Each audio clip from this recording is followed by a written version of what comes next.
So welcome back, everybody. This is episode number 2 of... Keeping Up with Jay and Nicole. I nearly forgot the name there. I'm actually so tired. Life has just been like lifing lately. Kids have been just kidding.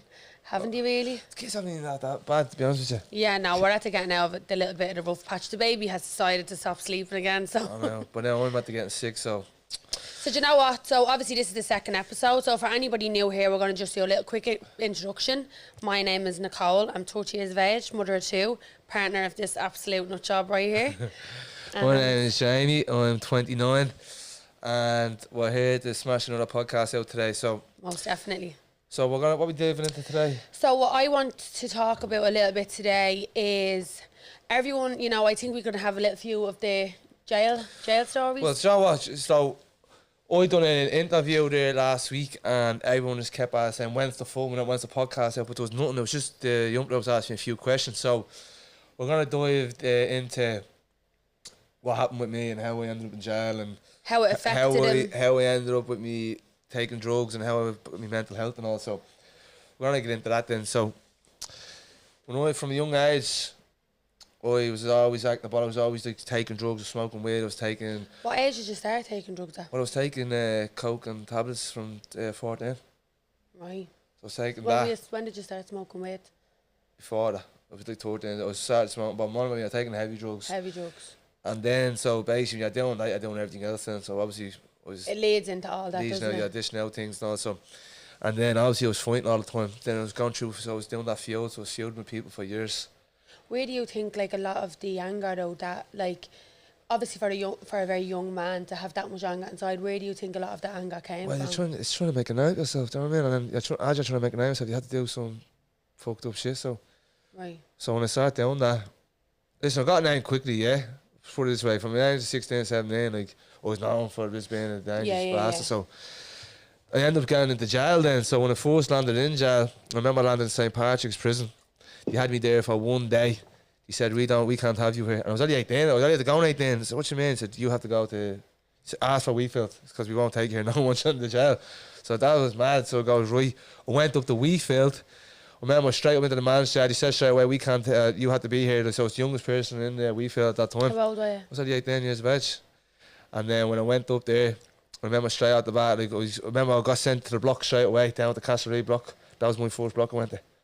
What was that like, that experience for you at that age? Going straight into a block? I didn't know. They took me out of a cell, they did one night, and they threw me on a bus. And 4 hours later, I was like 11:30 at night. I said, where the fuck am I? You're in the West. I said, where's the West? I'm in Roscommon. I said, no way. So I went up there, and I remember what he said to me when I went up onto the landing, you see the governor the next morning. And I went up to the governor. He said to me, you'll be home soon, you go back soon. I said, really sweet. I went up onto the landing. The travellers thought I was a traveller as well. He said, where are you? And where'd you come from and all? And I said, Dublin. No, what side you come from? They thought I was a traveller. I said, I'm not a bloody traveller. Everyone always thinks we're travellers, everyone does. But they were going to give it to you, you're trying to give it to me, dear. Yeah, so I said, fuck that. So I remember I went back onto the landing, and then I go to the fella, he said, Jay, what are you doing up here? So I fella from Dublin. He said, I'm not getting transferred up here. He said, I'm only going to be here for a week or two. He said, yeah, he said that to Jay. Jay, they called him from the trays. When did they say you're going to be, how long did they say you're going to be here for a week or two? How long ago was that? 2 years ago. So I said, fuck that. So how'd you get out here? Smash our setup. So I went in, smashed my whole setup. I did. Got folded up, brought to the CBU. That's the block. And I was there for a while. And I was there for 4 or 5 days. Then he shipped me back down to Dublin. Then I remember I was in Dublin for a bit. Then I remember I was just fighting all the time. I was fucking, this as you do, you're fighting in jail, you're stabbing people. Like, jail's a rough spot. If you're acting that way, you're going to be tried that way. And like, you're in and out of the blocks all the time. Do you feel like, looking back now, you could have done your jail any other way? Or is that the way when you're in jail? No, anyone can, listen, you can do a jail. For me, though, I was But I'm talking about back then to now.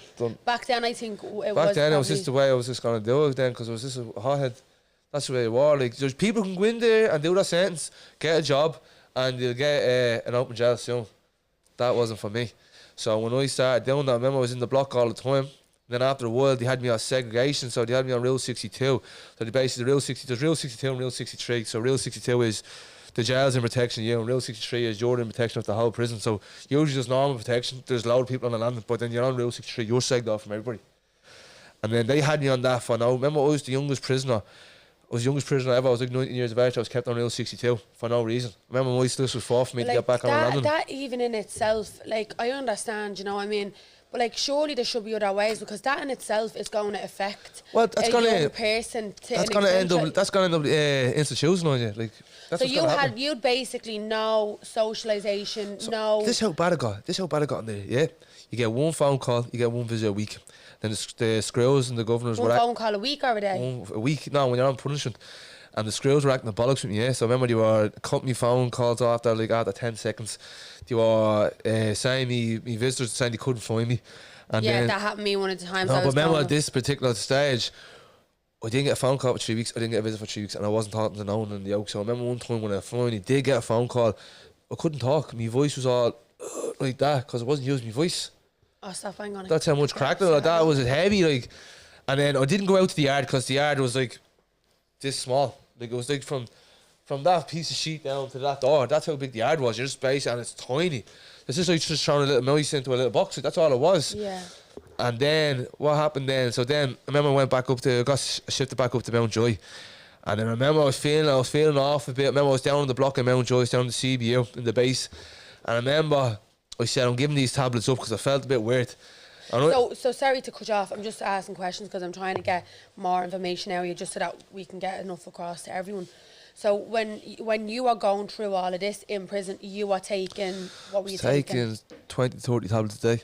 A day? A day. I remember there was a time when I had 40 or 50 in my pocket, and he raided my cell. I was on the phone. And I remember he grabbed me, dragged me out of the cell, just searched the cell. They got the phone, they said, right, we're just searching it and you're going to go back in. I said, yeah, so the bend on the 2 screws, had me 2 arms like that. And I just remembered, right, fuck, you have them bloody tablets in your pocket. So he said, right, so I write that with the one hand. I said, right, I'd like to get them before they get it, yeah. So I goes, right, as I was going towards him, he said, look, he's going for his pocket, fuck them. Wallop, went in, grabbed them into the mouth and chewed them. And they were in bags, so I chewed straight through the bags, swallowed them. I remember they were trying to grab me by the throat and all. And I remember from then, they dragged me down. I remember I got dragged from A1. Remember everyone was on A1 while D wing was closed. From A1 through C wing down to C base. And he threw me in the pad. I remember I woke up the next morning and I had a poncho wrapped around my neck, so I think I was trying to kill myself. And I remember there was the dye off the tablets was all over my face. I know obviously you're thinking to take them. And there's a P19 stuck to me for it with the dye off the tablets on the things. So there was your purple tablets. They were like your fake, your counterfeit Xanax. What would have happened? Like, were you not thinking, like, if I take all these tablets, what if I die? No, you don't think like that. I'd rather than me getting rid of them than them getting them. So you're not going to get a P19 from them. But I got a P19 for the phone. And then I remember I was sagged off, I was in a bad way, then I was in the block. What's the pad? So you said the pad is, so they take your clothes off, you're in a padded cell, there's nothing that you can hurt yourself in the cell. And then from there, I remember from there, I went down into the block then, that's when I was in the block. And then we came to the stage when I was feeling a bit weird. I said, right, and I was still getting tablets down into the pad. And I remember I said, right, I remember I was dishing them out to everyone in the, John who was all in the block, I was dishing them out to everyone in the block. And I was feeling fucked, and I said, listen, I'm going to give them a rest. And then I remember when I was doing that, I kept waking up, lumps in the side of my head, and I said, what was happening? I didn't know, but I was taking benzo fits. Right. And I hit my head off the wall, and I whacking my head off the wall taking the fits. Didn't know what was happening. And then I remember I came to like the 4th day or 5th day I was coming off everything.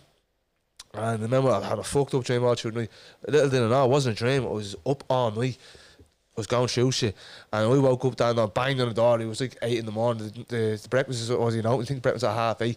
I said, let me out there now, let me out there. They're all calling me around the papers on. The screw saying, what you want about? So let me out, go on the phone, all like that. And then from then, I went off my head, and then I remember my son down there said, listen, you need to get him out there. He's fucked, like, he's gone in his head. Like, I was going, John, I didn't know, I was going battling through psychosis. I was in a drug-induced psychosis, and then they brought me from there into the pad, back into the pad. And then from then, I thought, people were cutting up into me, putting mobile phones into me, sewing me back up, and the mobile phone was on vibrate, and they'll ring me, and I'm there like, I have it in me. And then it just cleared. And like they just, sorry for cutting you off, so like they're looking at you through a glass door. This is legal for them to do that to a human being. They can see what you're going through, they can see what way you're acting, they clearly know that something is wrong with you, yeah. And they just leave you in that room. They're looking at you through a glass door, yeah, and I mentioned some of them were laughing at me, looking at you through a glass door, and I'm there like battling through the shit.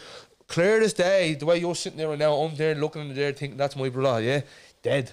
And I'm not there, tears rolling down my face and all. And then I remember one of the nights, I thought it was on fire, so I was taking my poncho off, so I'm basically in the nip, and I'm dipping my poncho into the toilet, throwing the thing on me, trying to put myself out. And the flood in that toilet, they moved me into, there's only 2 pads in the out, they moved me into the other pad.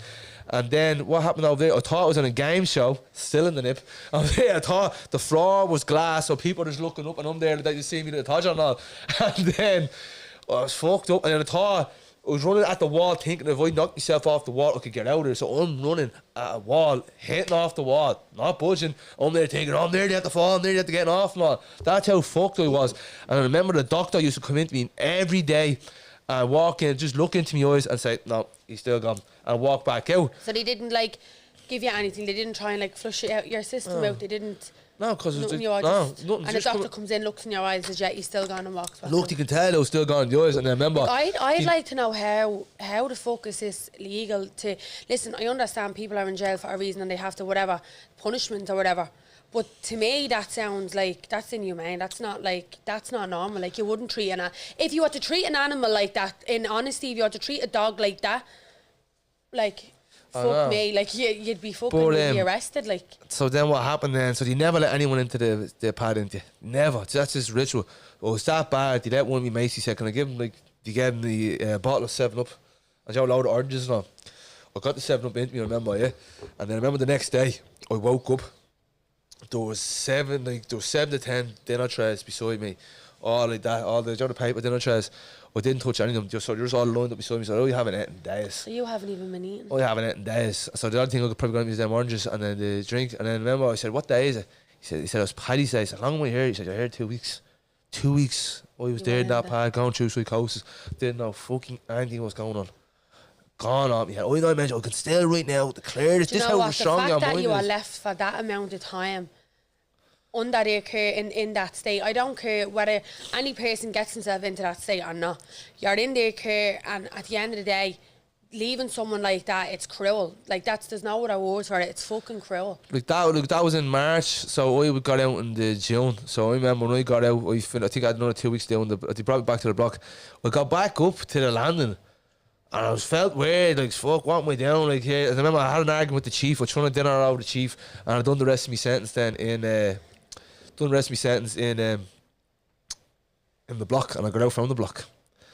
And then I remember when I got out, listen, what's it feel like when you get out? Fucking the best feeling in the world getting out of that guy. But I remember when I got out then, I thought I only missed. I was locked up for 3 years. I thought it was only 3 months. That's the way it was. Like, I got out when I was locked up when I was 18, and I got out when I was 21. And you were still. I still thought it was 18. I still thought it was 2013. And you're playing catch up. And then I remember I came to this like about 2 months after it was my first year I got out. My mate Sean passed away. He took his own life.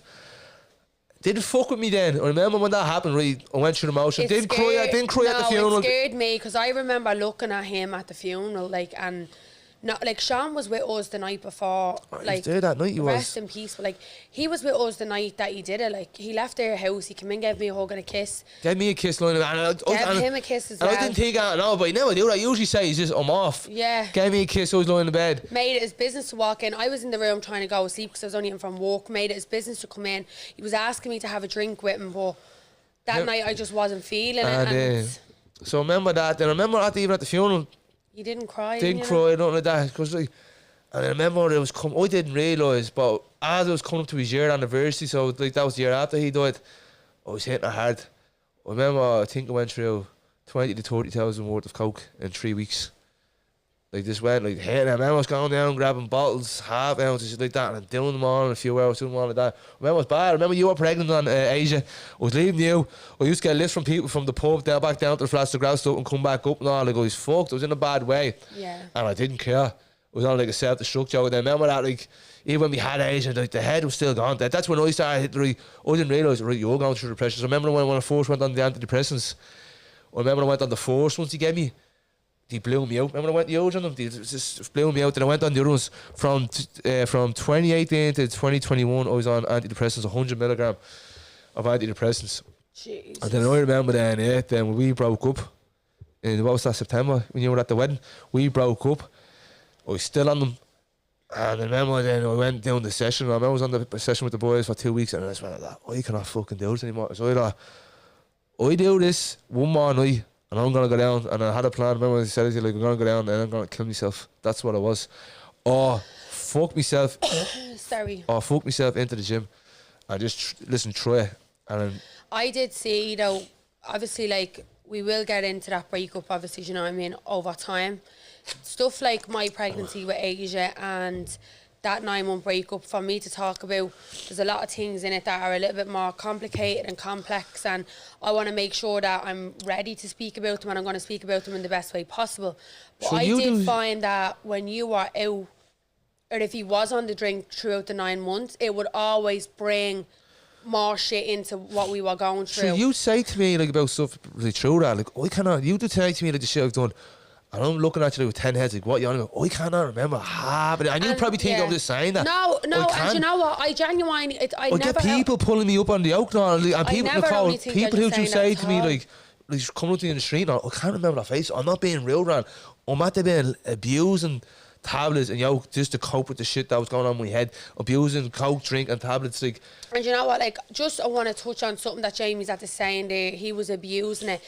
Jamie was never addicted to drugs. I could have a like, still right now I can have a sniff and then go to bed. I was never the one that once I'd done it I had to keep going at it. Yeah. But I would probably do it 2 or 3 times a week. You call that addiction? It probably is, but I'm not the one that. Now, he's not talking about now. He's just talking about when he did when it. I was, but I remember like I could do it, go to bed, and everyone say, "How can you do that?" Yeah. I'm just not like that with me, like. No, and for me, what I found with Jamie was he's never said he's an addict. He said that he abused drugs, which is what he has done.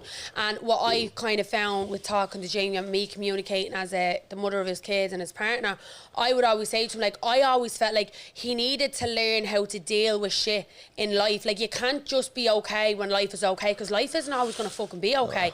And when you have kids, when you have a relationship, when you have a house, when you have all these things play into it, if fucking life hits you hard, and you need to be able to deal with that without turning or have a crutch that you can lean on, but let it be a healthy crutch.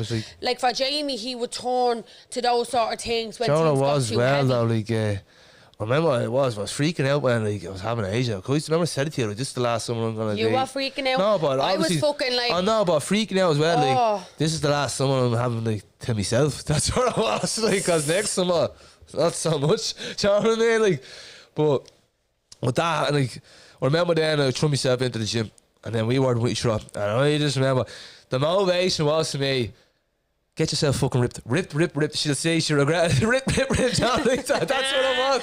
And we knew how the Barney shoot them 9 months now. Fuck her. I'm there doing pull-ups, crunches, everything I was. I got fucking rid of it. Right, I did. Yeah, the way he fell on, little bastard. Yeah, but like I was like this. I was all wanting to live with me friend Neve and Neve's ma, and we were out having a few drinks or whatever.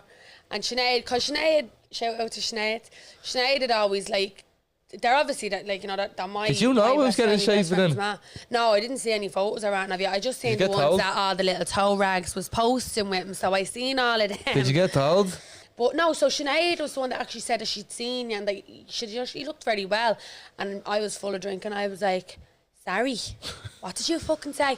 And I was like, listen, yous are my people. You can't be saying he looks well. And she was like, yeah, but I'm just saying it, Nicole, because he did. Like, what you want me to say? And I was like, tell me he looks rotten. That's what to do, is tell me he looks like he's been dragged through a bush backwards and bet around with 9-inch poles. Like, but then I was like, that was kind of when I started to realise, like, it shouldn't. Obviously, he was doing things that was upsetting me or hurting me, but I was like, it shouldn't. But even when them 9 months, like, paled off from drinking and all, like, obviously I had the odd gag and all, but like, I found that when you actually did end up going or having a drink and stuff like that, we'd always end up, there was something always happened then between us. So I used to, like, when we were with each other then, like, I would be going in and having 4 or 5 bottles, and I'd go home, and then I'd still try to ring the boys the next day. Where were they? Still up.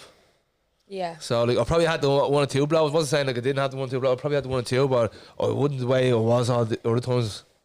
Yeah, for me, through that breakup, going out was like, that was your crutch. That was my way of like. That was your crutch. Yeah, and that was my way of like escaping. At every festival. Because I physically. At every festival. We're not going into this I physically couldn't get over him because I feel like we're always meant to be together, and I couldn't get past it basically. So for me, going out would always just take my mind off it. You know what I mean? I'd look well, I'd go out.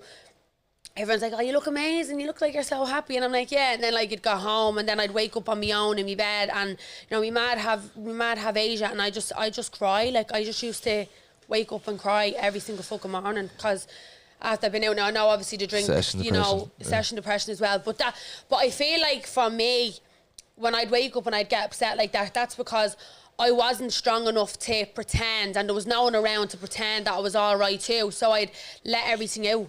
And obviously it took me a long time to kind of get the energy up to get back with this mad bastard. But obviously I had to realise things in myself and in my own head. And then I think it's done a lot for you then as well. With how he looked at our relationship how we looked at life. It changed how we looked at life. Because I pulled out what the mentality I was living for 10 years, that's where I was living. And I pulled away from that for a bit. Focused on myself. Trained myself. As I trained myself and I wasn't drinking so much, I was able to clear my mind and think fucking properly what was your priorities, you know what I mean? But you know what, for me, right, and this is a bit of advice for as well for girls that are, you know, because I do get girls text me and stuff about relationships and that.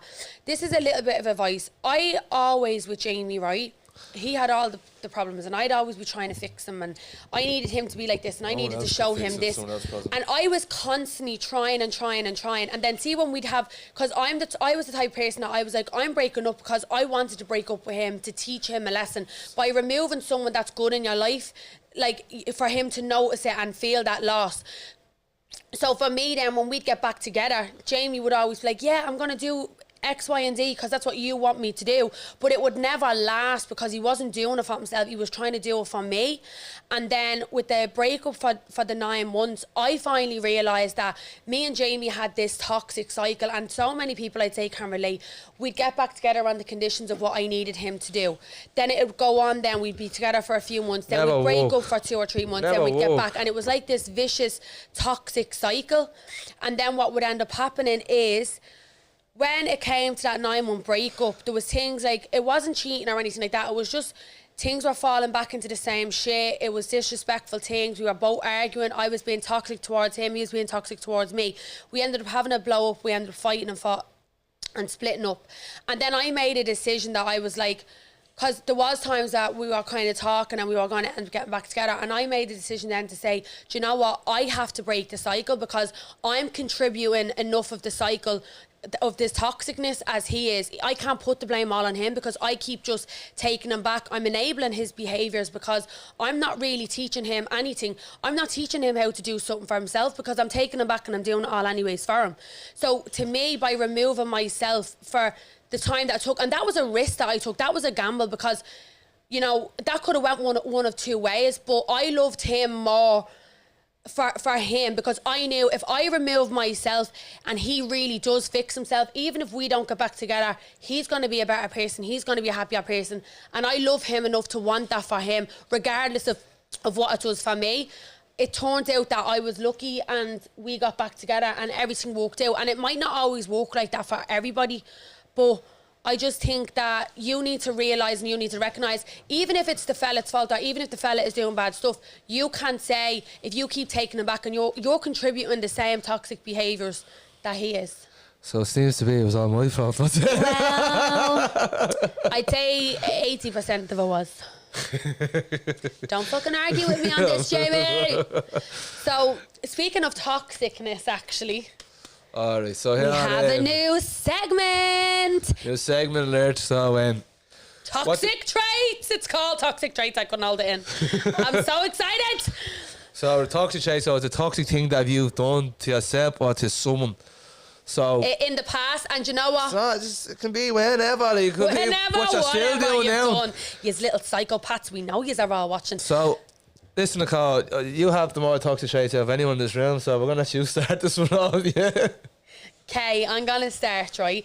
And I actually want to know if any of the girls have done this, because the reason I'm saying it, I actually forgot about this that I did. It's actually really weird. But I was watching a TikTok and I seen these girls were saying stuff, and the two of them said that they did the exact same thing. So I was like, girls must have done. This must be normal for girls to do. I think it is. You literally said it to 3 other boys and you haven't said that. And you said, well, they could have just. They were probably lying. So basically, I was on like a friend's holiday like years ago before Jamie, obviously. And we were in the pool, having drinks, whatever, chatting to these fellas. There was a fella there that I really liked. And like we were kind of talking a bit, but like not enough. So I pretended that I was drowning in the pool to get his attention, to see if he cared or if he liked me, like, you know, like as if like I pretended like that, like for ages and just flowed. David, that's sad, isn't it? but he did. He was like, "Are you all right?" And I was like, "Yeah, I'm grand. I don't know what happened." Like I kind of played it off a bit, but I don't know to this day if he knew that I was lying. Because at the time I was like, "Oh my God, he gives a fuck." Now listen, I didn't say him after that, so he probably didn't care that much. But yeah, that's my toxic thing. I actually want to know if any of that girls have pretended to be drowning to get someone's attention. Right, so you go. I want to hear this. I didn't think I had any toxic traits till me and Nicole said this in the car. So there was one time me and Nicole weren't with each other, yeah? And then I think we're going to get... Hang on. Is this something that you did toxic with another girl? Oh, yeah, okay. I don't know another girl, yeah. Oh, so yeah. One time me and Nicole weren't with each other, I think we were like on the means of getting back with each other. Yeah, the usual. So he said, right, I remember I was taunting this other board, saying someone on the board. And then he wasn't seeing her, he was just using her. Right. So it is what it is, yeah. So I remember I had to tell her that I had to go on the run. She said, "You're not going to see me for a while, I have to leg it." The girl was crying over him. I said, "I'm wanted for something." I said, yeah. And then the plan was to tell her then that I was dead or something. That was the end goal of that, but like I made him. Stupid how what I did, the board walked in Grafton Street and then shoot me. I ended up walking down the road with Nicole down Grafton Street and I see him with the thing. Yeah, it wasn't fucking funny. I was in the height of over there. Yeah, well. And then I found out what he said and I was like, so what, you just couldn't like tell her like you're at to get back? I can't. It's not that. I can never. Nah, I knew what you were doing. I'd rather just ghost people and tell them like it's... I have a friend. Listen, I have a friend. You know who I'm talking. I want to say this friend loves to get with boards, wine and dine them, yeah, and then sit them down face to face and tell them, "I don't love you no more." What the fuck? Like, he's a ballsy man. He literally told me last year, "I'm seeing this girl. Yeah, everything's great and all that." Then he'll meet him the next week after. "Yeah, I'm just gonna bring her for a meal and just tell her I don't love her anymore." I was like, what? I know, like I heard about it and I was like, he's a madman, he is. Even for a girl, and I know girls are like, don't do it over text. I'm like, do it over text. Don't you dare come near me. I'll show up at your door. Would you rather just get blanked or a fella texting you saying, "Right, listen, I'm getting back with me"? Listen, either way, I'm showing up at your Masgaff. So if you want to blank me, I'm going to show up. If you want to text me, say you don't love me, believe me, we're going to bump into each other. So for me, it's just like, it doesn't make the difference. But like, don't bring me out for a fucking meal, have me waste me makeup, me fucking hair appointment, and come and sit down. And then what it is, and they make you pay as well. Then at the end of did he actually do that? No, oh my God, that would have been scandalous. Yeah. No, like I couldn't honestly deal with anything like that. I'd lose my mind. So listen, did you see in Indonesia? The crocodiles pretend to be drowning. So there's crocodiles. No, this is fucking mental. She thought it was fake. I honestly think it has to be AI. There's actually crocodiles that float on their backs, so their bellies up in the water, so their arms are facing out like that. That made it look like they're drowning for people to get in the water and say to them, when they do come, Graham, the snap, they're gone. This is a real thing. I already showed her nails long, saying, help me. Do not get in the water. It's not a girl waving in the water looking for you to help her. John was man as well, so I'm going to tip into, see them LA first? Madness. Oh, and John was at the saying, like, there's people getting caught on the conspiracy theorists here, I don't care, but there's people getting caught with blow torches doing it as well. And then the reservoir, the mayor emptied all the reservoirs with the water, so when the fire brigade are going to go up and put them out, and they're putting the house to the water hydrant, there's no water. There's nothing coming out. It's man, I do feel sorry for everyone in LA now. Listen, regardless The of saying's how gonna much take- money I have, regardless of being a celebrity, right, and like whatever, they're still fucking human beings. There's still, some of them like are living in the homes, and you do have memories So in the Mel home. It is Gibson, awful. Mel Like, Gibson, when it was on the Joe Rogan podcast, and that's in Houston, then got told, yeah, your gas gone, like literally burned down to the ground. and that's it. Like, your house is just like that. That to happen to anybody. Look, it's devastating. I understand they have money. They can more than likely. They Yeah, you but know, it's not. it's It's easy material enough. things. It's stuff they never gonna it's, get back. It's still your home at the end of the day. It's still gonna fucking hurt.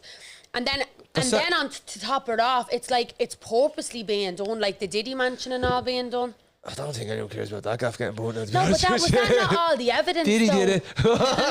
Diddy done diddly. No. Diddly right here. No, this is what he's fucked up what he done. Jamie. No, but this That's been like the air. I can't. I need. diddle over here. No, but I'm just saying, like, they're saying even them palm trees are saying it's going to take 18 years to grow back now. So when we see LA, what we knew LA was, it's gone now. Like they're saying nearly Beverly Hills what they've been getting, and also like, it's madness. Them palm trees, that's their So iconic is the thing. whole of LA burnt? No, like a good part of it. Like, so no, I mean, no tourist shit. Like, it's all ash in the air. Everyone's walking around with masks and all on. It's madness. Like, you do feel sorry for everyone over there. Like, So if you're rich or famous or not like that, you're just a normal man. Everyone's lives are wrecked over there. So it doesn't matter like what you are, what wealth you have. Obviously, the other people can build houses and all again, but is it worth even building again? But is it all like the houses the are built. exterior of the house? All the houses are built out of wood and plaster. That's it. You never heard of concrete? No, like. Like, yeah, seriously. I Concrete know, your like, houses, guys. I know, but like all the houses gone in seconds. They're going back and all like. Okay, so we've a new. No, wait, It's let not me a do segment this because we're again. not going to be doing this again. No, hang on. What? So, basically, I have a surprise for you, Jamie. Yeah. All right? I just want to let the viewers in on something. So, women, we know how hard pregnancy is. Okay? We know how hard it is to carry the baby, to birth the kids, everything in between. And Jamie has repeatedly, like, if someone asks, oh, how did the pregnancy go? Jamie will actually Piece of answer piss. for me and say, piece of piss. She did great. And I'm like, I was in labour for 5 days with my daughter. It was horrific. I had a bleed where I lost 2 kilograms of blood and was put on 3 drips before I could leave the hospital. The baby then, it was an emergency section. The cord was wrapped around him. It was traumatising. I was also induced for the day and had an induced labour, which we all know is more painful. Had diarrhea for 4 days, love. The exact same thing. Like, this is what I'm dealing with. We also got into an argument because Jamie told me that because he had to walk to and from the hospital in summer, okay, with his back being sore and sit in the hospital while I was in labour, that he had it worse than I did. So do you know what I've got for Jamie? We've got the pregnancy contracting machine, and we're going to stick it to Jamie, and we're going to let him know what it feels to have actual contractions. And I'm living for this. I've been waiting to do this all my life, and I seen them on Amazon, and I'm taking this opportunity to out you to the world, you son of a bitch. Right, let me get the machine. Don't touch it, okay? Don't, touch it. yeah, listen, I'll tell you what No. way to do it. No, Yes. Jamie, that's not how it works. It is how it works. It's not. It is. Shut up being a little bitch. Had it in you last night, so relax, yeah, yes. Sweating. We can clean it up later. Okay? Stop, come on. I'm not even fit. Like, come on, just stick it on. Wait. Put one there, right? Yeah, I can't just be back. You're going to be alright. Stop being a little windbag. Come on, let me stick to this side. Just do one, yeah? And then we'll see. No, Jamie. Just do one and be built up. No, it doesn't work like It that. does. Oh my God, he's sweating. Okay. Go. Wait.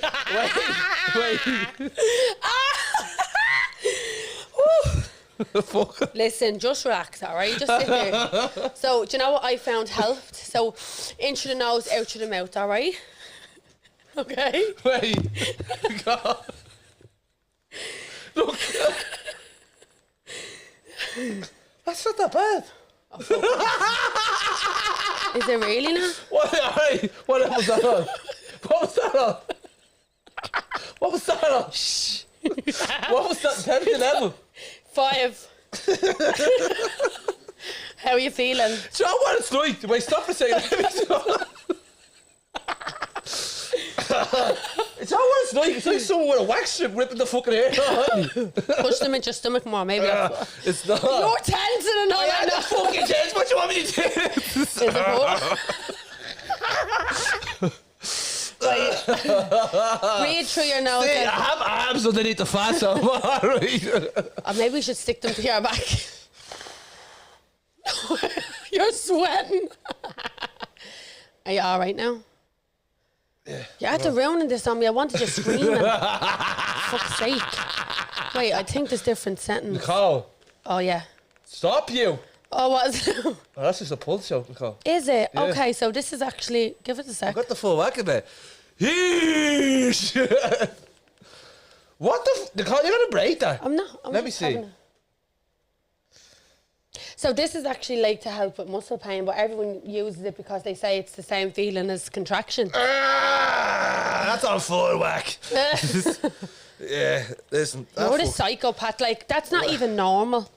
Sweat. You're sweating. Do you know what? I can't wait to watch this back, and I want to zoom in edits on his face when that was happening. Are you going to stick it on you? No, I'm not sticking on me. Because I birthed 2 kids. I message, I'll still get shocks. Gizzy, you can turn it off.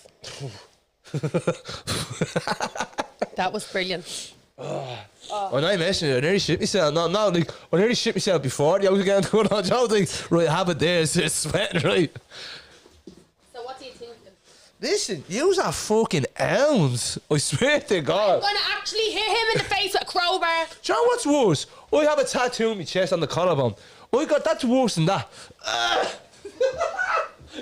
You'll get an aftershocks of this, yeah. Fucking idiot. That's what you get for saying that it's worse. No, but the collarbone is worse. You're at elms. Have the 90 kids. That was, the pain was too much and all. Do you know what? I'm going to kick him in the spine and leave him crippled. I'm going to push you down the stairs after I get that operation done. Yeah. Yeah, I am going to do that. Right. It's very, very hard giving birth. Really hard, and it's very scary. Compose yourself here. Right. Right, so we're going to get off the funny side. We're going to go back on to the serious note here. So we asked people last week, and we asked on TikTok Live, send us in stories, funny stories, or if you're struggling stories. And it's going to be anonymous, so and we'll give you a voice. So we're going to you have them screenshot. So we're going to let... Say it basically like this. So we're going to let Nicole take this one over, yeah?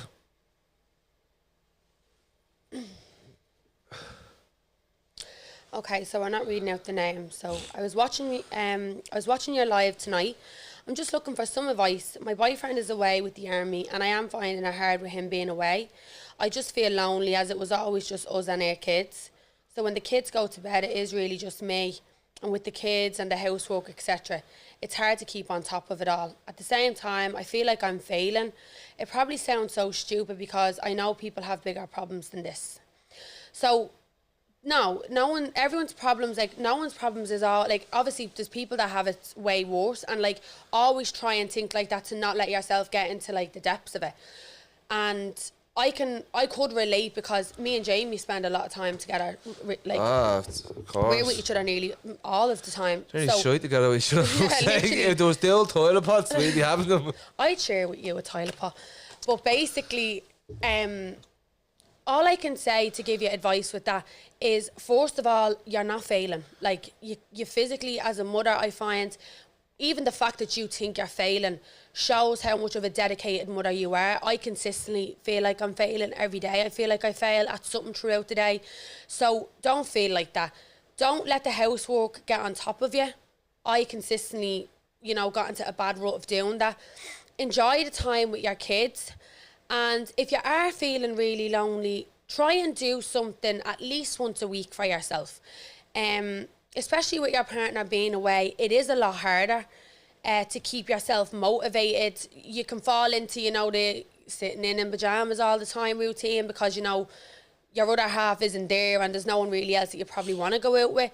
But what I would even say is even getting a routine of even get the kids to the park, to just make sure at least once a week you get out, you get some fresh air, you're seeing other people.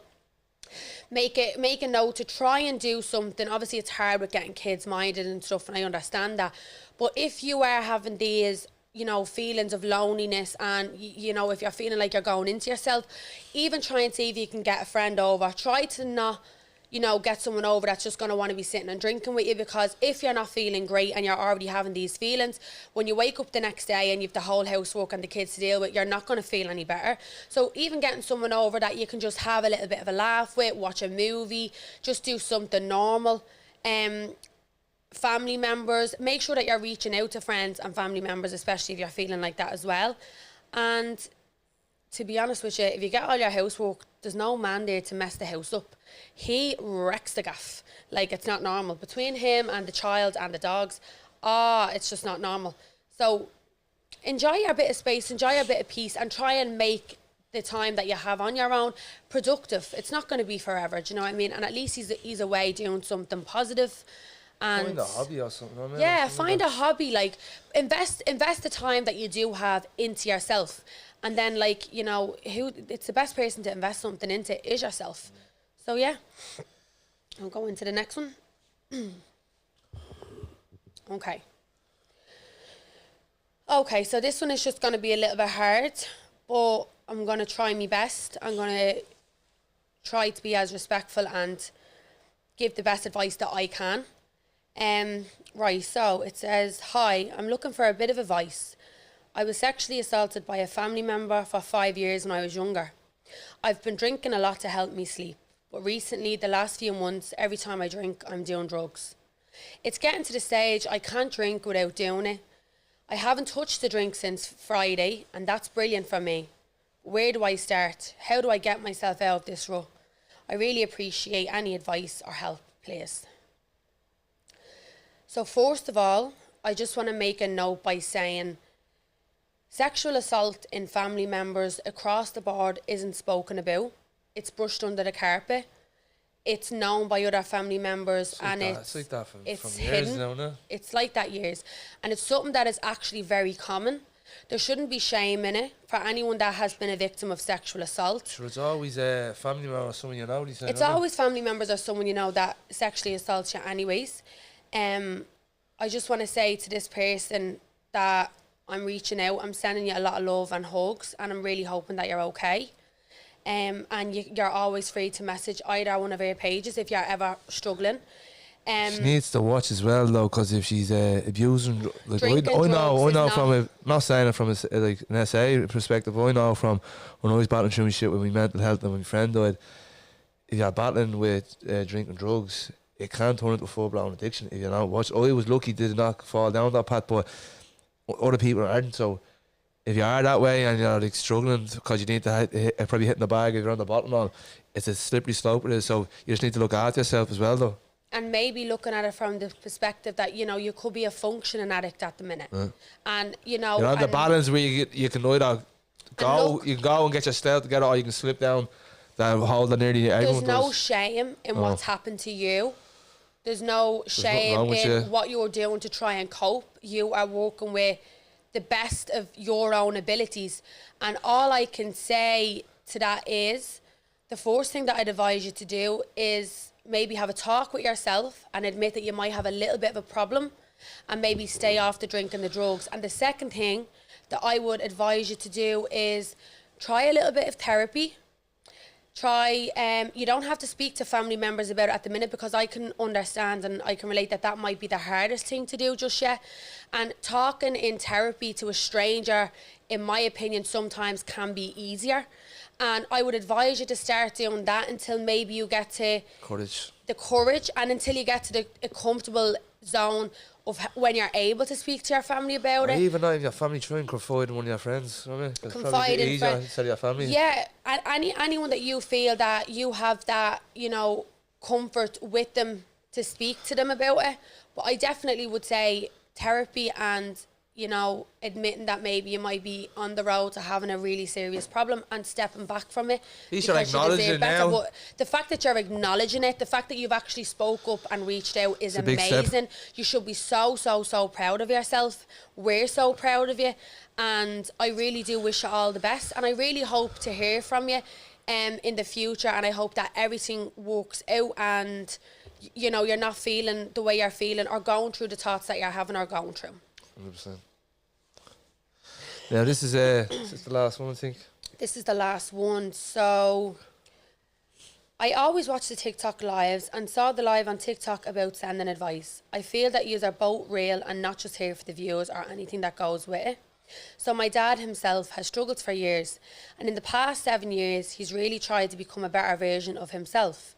He had a rough childhood and dealt with the loss of his brother from suicide, from the abuse, which is when the problem of drink started to try and escape his own problems. More family matters affected his life, family in prison, cheating, finding out his father wasn't his real dad, etc.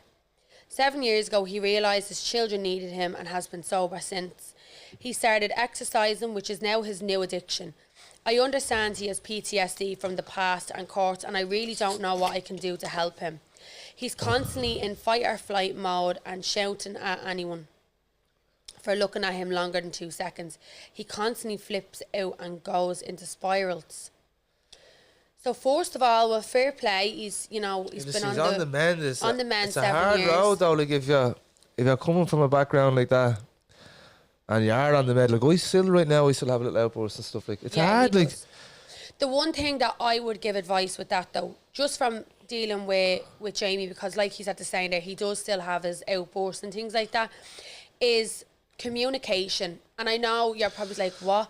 Me personally, I found that by me finding the correct way to communicate to him what he was doing to me, because we're talking about it from your perspective, not from your father's. So the advice that I'd give to you is figure out how to communicate effectively with him. Without triggering him. It's very difficult, and I know it's like, oh well, you know, she shouldn't have to do that, or he shouldn't have to do that. This is what comes with it. That's the situation you're in, though. This is the situation that you have. This is what comes with it.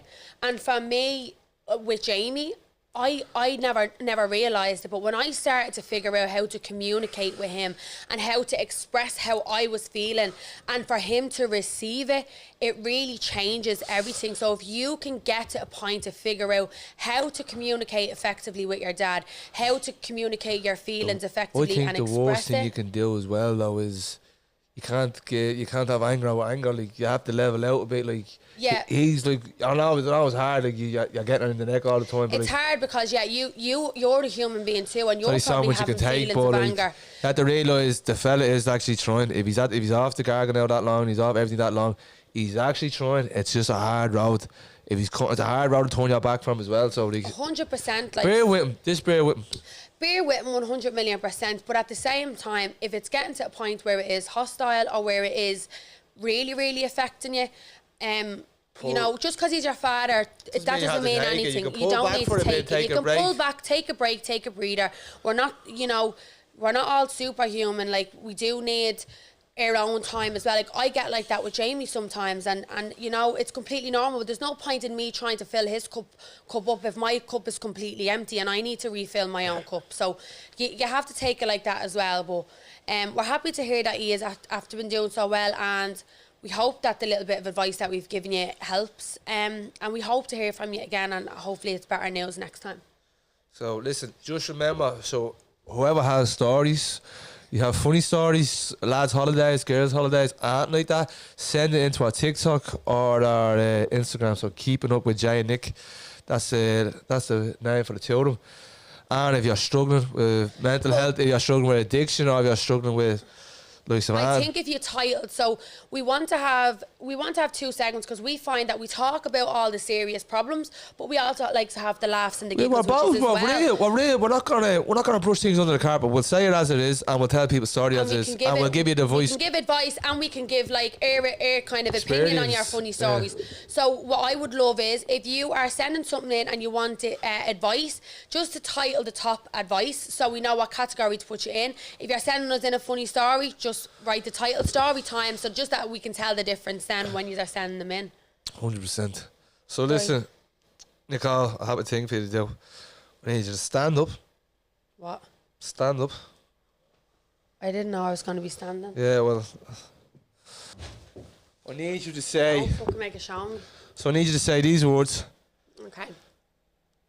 You need to say, did you come and spell run 3 times?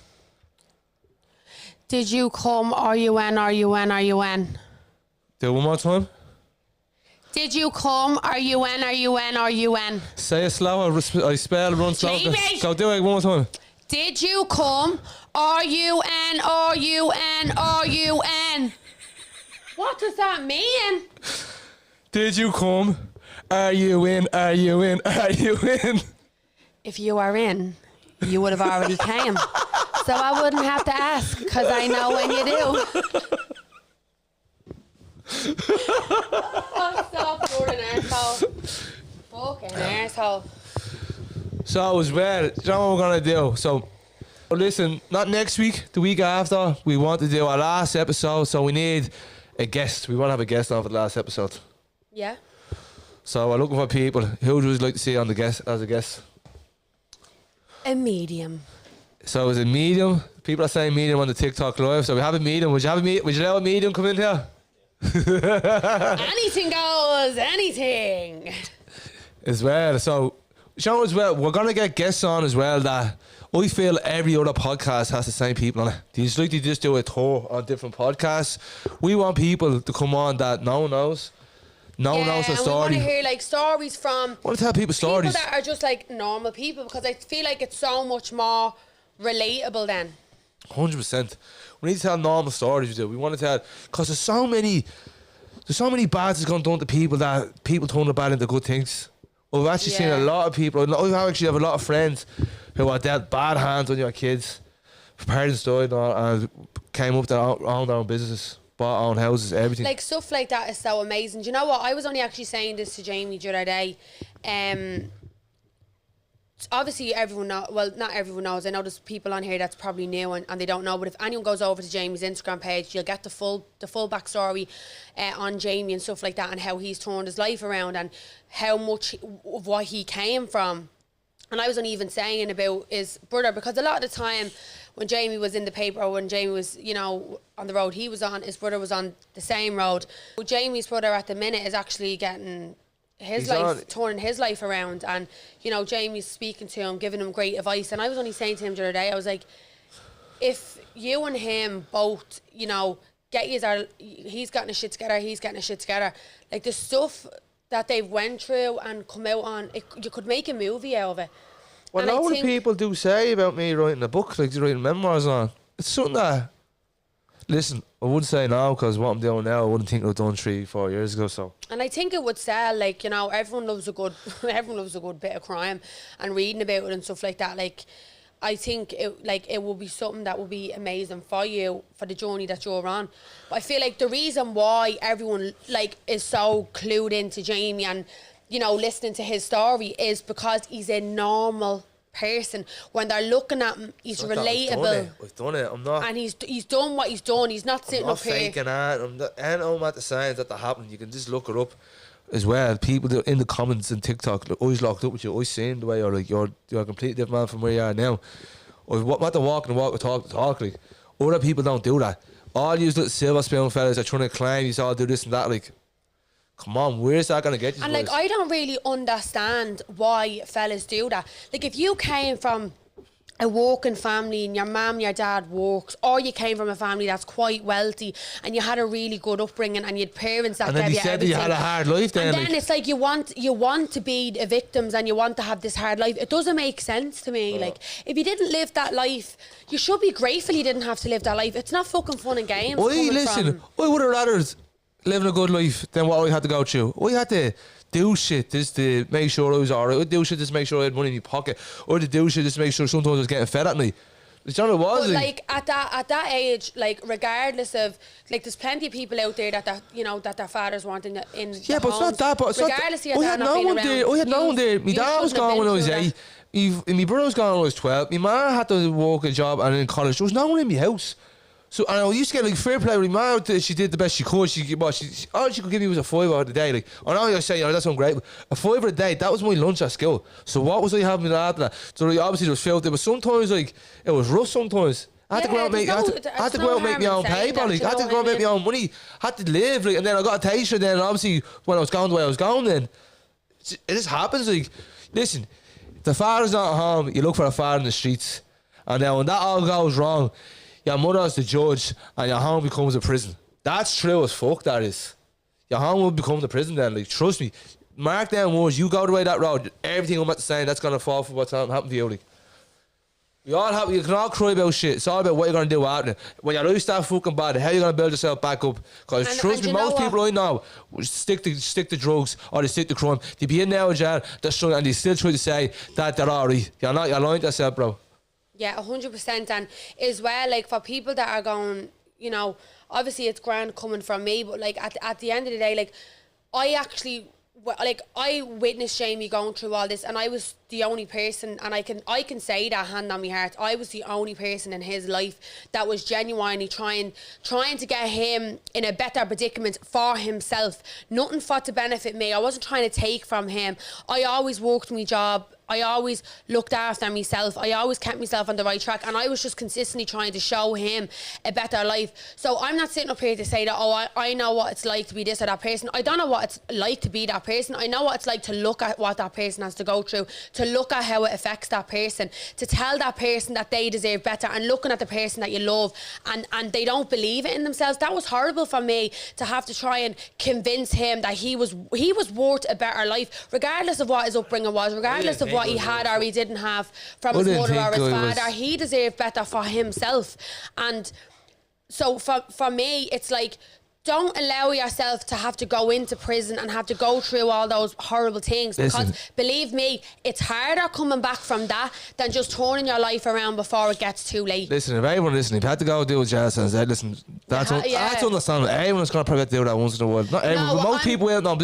But if you're going to keep going back into fucking jail, keep getting these fucking charges, yeah, what are you doing with your life? You don't deserve that. You deserve better. And someone in my comments, would you deserve better? Fucking, I deserve everything I fucking want, and so does everybody. Everyone deserves a better fucking life. We don't have to be. Listen, you're a product of your own environment. Get out of your environment. We want better. That's oh my God, that is so true.